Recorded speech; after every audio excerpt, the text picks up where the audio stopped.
The next evolution of cryptocurrencies is here. Over the last decades, we've seen cryptocurrencies go from obscurity to fairly regular use in many industries. You can buy a Tesla car with Bitcoins now. You could even buy pizza with Bitcoins now. In fact, the first Bitcoin transaction happened over pizza. The amount of Bitcoin spent at that time would be worth at about $100 million right now. So, just a little fun fact for you all. But today we're talking about Bitcoin's little brother, Ethereum, which is about to grow up in a very significant way. Ethereum 2.0 has been announced, and it's bringing some big changes to how Ethereum is handled and how the Ethereum network will actually function.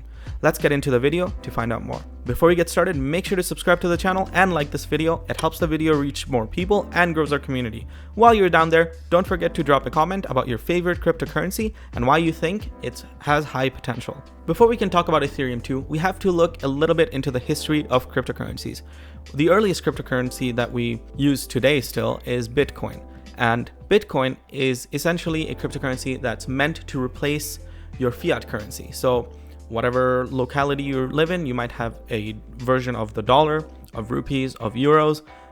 Bitcoin was meant as a replacement to that. You were supposed to use Bitcoin to buy coffee, to buy your house, to rent, to pay for your bus pass, everything that you would do with regular cash. Ethereum, on the other hand, is slightly different. It takes inspiration from Bitcoin, but it adds something called a smart contract into it. This means that you can actually do more when you are transacting with Ethereum. Technologically, it changes what the function of money is. Think of it this way. When you need to go buy a house, you don't just pay money to someone and you get the house. You have to go through lawyers, you have to go through banks to validate the transaction, to prove that it's a legal transaction, and to make sure that the ownership changes are actually happening from a legal standpoint. With the Ethereum network, someone could actually code up a smart contract to take care of that entire process for you. So when you are transacting in Ethereum, if you wanted to buy a house with Ethereum, you could actually send the Ethereum to someone with these parameters, and when the transaction is completed in the network, boom, you have your house, and all of the things needed to make that transaction happen has happened in the background through the digital currency itself. You don't need a separate entity to control that. This makes Ethereum a very powerful tool, and most commonly right now, it's used to actually build other cryptocurrencies on top of the Ethereum network. You don't need to start from scratch to build your own network for your own cryptocurrency. You can piggyback off of the Ethereum network and have something specific for the specific type of functionality you're trying to achieve. Ethereum also has a very large place in the online marketplace, especially as it comes to validating the movement of goods and services. Imagine eBay, for example. If they transacted in Ethereum, you could have a smart contract in place that validates the transaction fully. So when you buy something, it verifies the delivery and then transfers the money.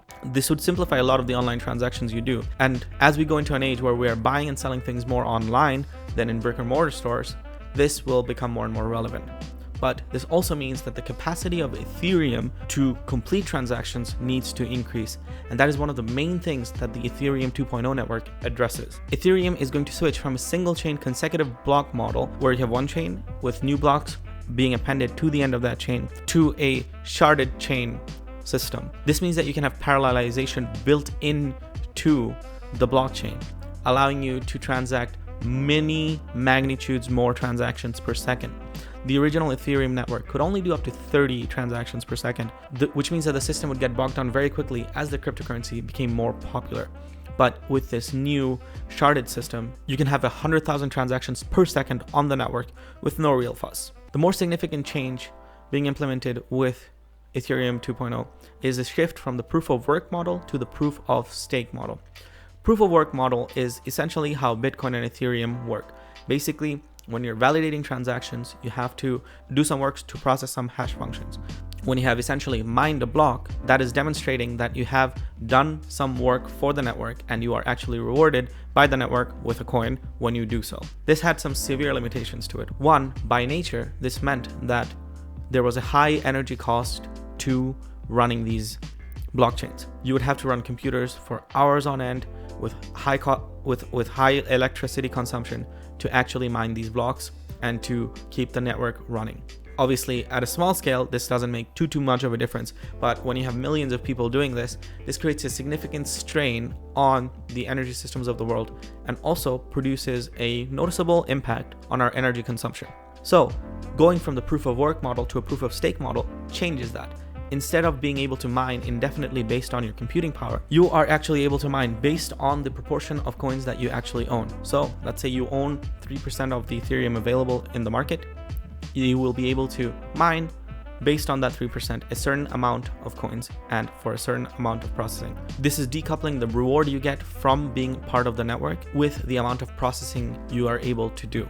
And it inherently reduces the pressure to actually build larger and more energy consuming systems to participate in the network itself. This also addresses another issue, which is sometimes referred to as the tragedy of the commons. This is more of a concern with Bitcoin, which has a limited number of lifetime currencies available to it. Ethereum doesn't have that limitation placed yet. So what this means is that as time passes, fewer and fewer coins can be mined from these blocks. This means that most likely there will be fewer miners, and because there are fewer miners, it increases the likelihood that an entity can come and pretty much flood the network with their own computers. And if they're able to mine, let's say at 51% capacity of the network, then they will be able to invalidate real transactions and create their own fraudulent blocks to get more coins out of. But with the proof of stake system, your influence on the blockchain is actually highly dependent on the Ethereum you already own. So an external entity can't just suddenly come in and take control of the network and destroy essentially the monetary infrastructure that you build around it.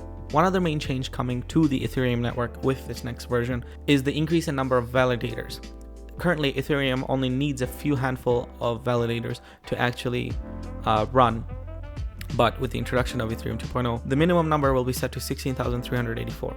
This means that more people will be able to run these validators. That means that the system will be inherently more decentralized than it is today. This reduces the likelihood of the blockchain being vulnerable to attacks, because maybe you can attack one or two validators, but it's much harder to destroy 16,000. The implementation of Ethereum is also multilingual in the programming sense. It's shifting from being built on one language to multiple languages with multiple development teams. This is increasing the power of the community as a whole to contribute to the development of this technology and making it more accessible to more people. The theme of Ethereum 2.0 seems to be focused around higher transaction capacity, better security, and further decentralizing the system.